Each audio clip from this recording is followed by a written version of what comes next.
Welcome to another episode of Call to the Bullpen from our brand new studios at The Collective. I'm Clint Overton. And I'm Stann. Okay, we're here today to talk to you about something that I think is really important. It doesn't matter if you're a family enterprise business or a scaling startup. And that's just the idea of, as you grow, the incremental steps that you need to take in order to be successful. So one of the simple ways I like to think about it is crawl, walk, run in the fierce battle of a typical business. Another way of thinking about it might be firefight, stabilize, and scale. So I think this is a pretty interesting topic for us to cover, and one that I think we've learned a lot about during our experiences in our career, but something that we see, I think, very commonly in the companies that we serve. Well, and I don't think it's just the companies that we serve, although, we get a lot more volume when we're looking at the companies we serve. But I mean, the reality is it's the growth of our company itself. I mean, we're just over 2 years into this. And so, a lot of what I'd say is we've been through the initial stage, we've been through the crawl stage or the firefight stage. And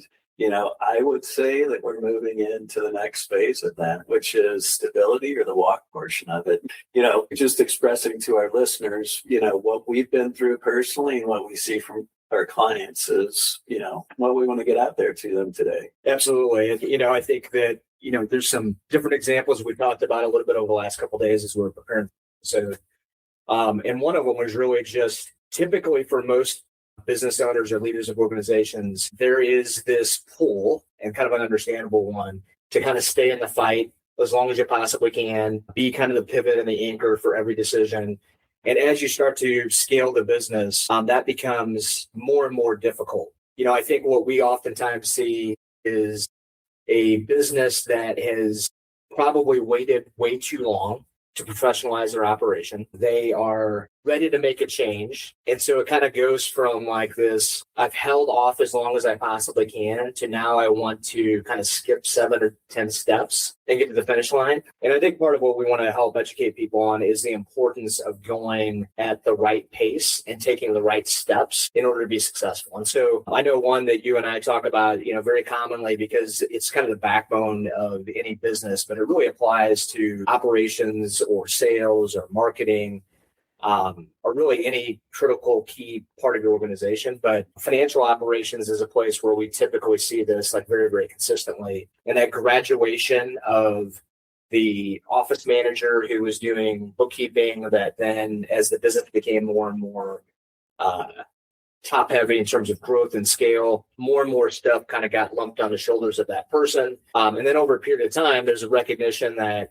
we're probably not operational accounting experts. We probably don't really have a forward-looking view of where we're going as an organization. We don't really know week to week really how well we're doing. So we're just kind of flying by the seat of our pants. And then we want to do like all these other like super forward-looking things like, hey, maybe we want to do an add-on acquisition, or we want to make investments that are going to help us grow. And we recognize that, wow, we really don't know what we don't know, but what we do know is that what we're doing right now isn't going to allow us to grow into the future. And so, share some of your experience. Absolutely. And so I guess what I would say to that is, it follows the model, the crawl, walk, run model. And so you're doing whatever you can early on, whether you're a founder or there are founders in the company, right? You're really trying to put out the fires. And that's the reality of the situation. Everybody's wearing multiple hats, and book closing is not a priority. Cash flow forecasting is not a priority. It's what can we do to keep it on the rails, right? Until you move into that stability mindset. And that stability mindset is, okay, we need to professionalize what we're doing, because if we don't, we're going to continue doing the same things over and over again, making the same mistakes, not understanding what we actually have to do to move the company forward. And I mean, again, that's not just on the financial side of things, but to your point, yes, then you get to be in growth mode. And are we making acquisitions? Are we thinking about actually selling the company? Right. And is it going to hurt us? I mean, not just on the accounting and finance side, have we professionalized everything in the organization? And have we gotten the founders out of the daily mix, or the founders no longer the ones that people are coming to solve the problems? Have we put the right systems in play? I mean, it's not just the accounting and finance function, it's professionalizing the entire organization. But to your point, can't skip steps in the process. And if you can build the base early, that's outstanding. Some people don't have the cash flow to build the base. And so they've got to do what they can to get by until they get to that stabilization and growth. Yeah. And I think that, one of the things that is interesting because of the fact that we have this interesting dichotomy, I think, in terms of the clients we serve. We have a segment of our client base that kind of fits that scaling startup model. And then we have, clients that are decades family owned businesses that are, as we know right now, there's this, what they call the silver tsunami of baby boomer business owners who have been in the fight. They have younger family members who are not interested in taking over the business. They're tired. They want to exit the business. But as they start to look around, exiting for what you want is oftentimes not what you're going to get. So not only in terms of getting an investment from a venture capital firm, for instance, if you're a tech startup, or if you're trying to sell to a strategic buyer or a private equity firm as a traditional manufacturing business or B2B services business, the reality is that there's really a couple questions they're going to ask, I think fundamentally in most of these cases, and I don't think it's that different depending on the spectrum. One of which is, can I grow this business without the existing owner, especially if the owner's planning on stepping out, or if the owner is not really able to take the business to the next level.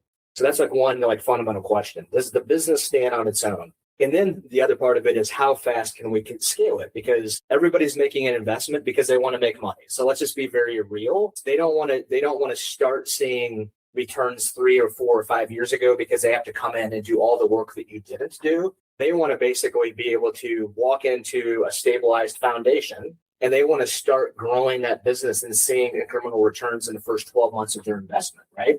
And if they're not, they're starting to get itchy and antsy, et cetera. I think we just can't really communicate enough the importance of these businesses that are, in this mode of I really want to eventually exit or take an investment or what have you, is that taking all of those requisite steps is still critical for you to actually get what you want to get out of the business. And I would say, just adding on to what you said, a lot of companies have a bottleneck.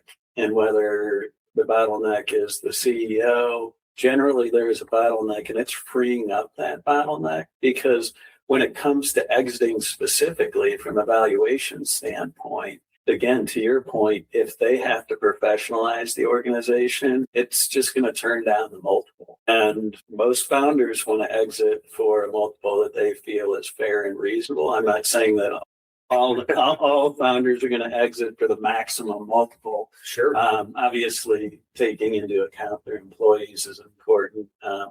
What their actual goals are is important, but it is going to decrease the valuation if you haven't professionalized your organization in all aspects of it. Yeah, the other thing I think is just an interesting one, just in terms of the crawl, walk, run. So a topic that is at the forefront of any business conversation today is artificial intelligence, right? We have some partners that are coming in here, and the next hour we're going to spend some time in terms of how we feel like we can kind of partner together to drive value for clients who are interested in escalating their business and elevating their business through artificial intelligence. But many of these companies that are interested in getting a lot of that out of AI actually haven't done any of the professionalization. So they don't have well-defined processes. They don't have well-defined procedures. They typically lack a strong data infrastructure.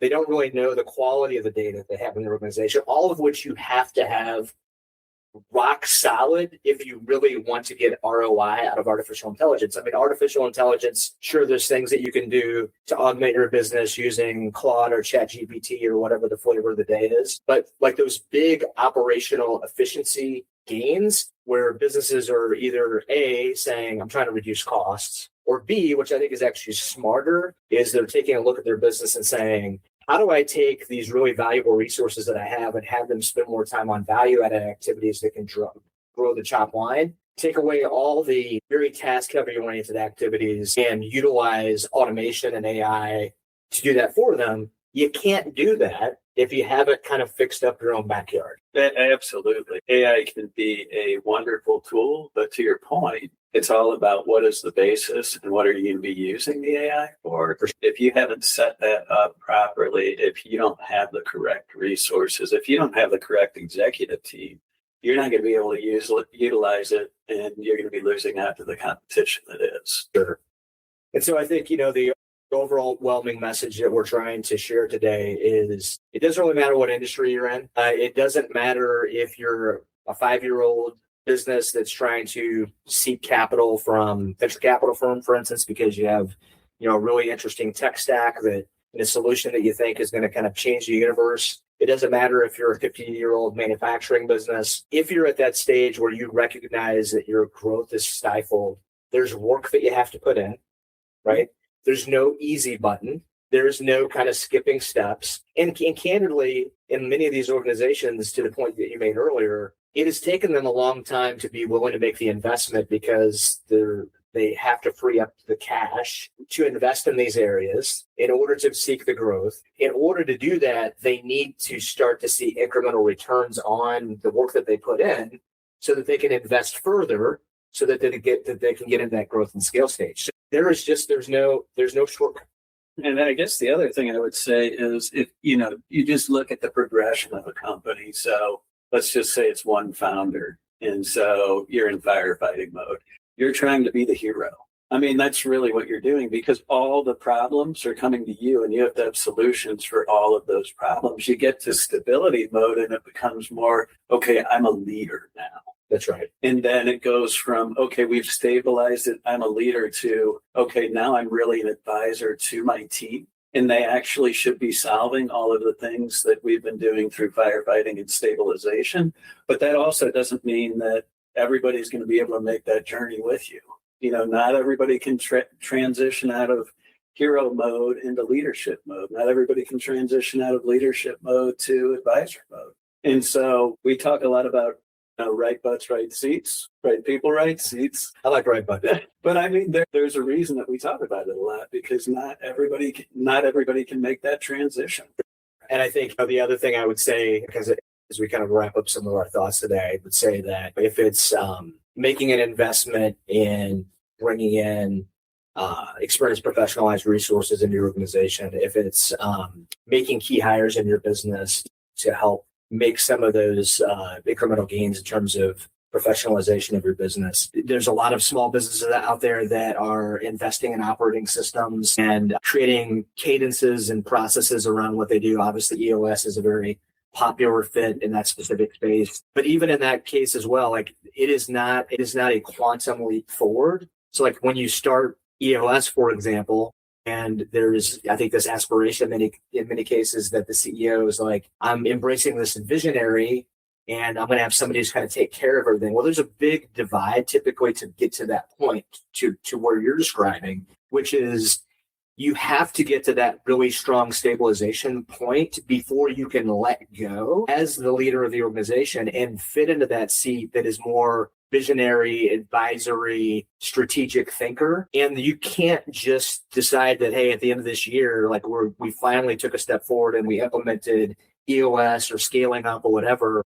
And then ultimately, like everything's fixed. Like it is an iteration. It's an iterative process. I think you just have to understand that going into it and you have to embrace it, because if you embrace it and you stay true to that crawl, walk, run approach, the outcomes are just going to be much better. Absolutely. And I mean, to your point on skipping steps, I mean, most children don't go from really sitting to walking. It just doesn't happen. And not to say that there aren't businesses out there that haven't done it. There obviously have been, but sure, the reality is there's a natural progression. And so that natural progression in life is the same one that we see from a business standpoint as well. Well, this has been fun. I mean, the nice thing about this is we get to talk about things that we are very passionate about, that we're interested in, that we're kind of like in the fray every day. So really excited about having a chance to talk about this topic. Hopefully it's valuable for our listeners. Please make sure that if you're not already, follow and call it the Bullpen out on your favorite podcasting solution. Please follow us, subscribe, and would love your feedback as well. Check our companies out as well, boardroombullpen.com and the mercurycollective.com, where we really take the crawl, walk, run approach to helping companies be more successful. Until next time, I'm Clint Overton. And I'm Stann. We'll see you next time. Thank you.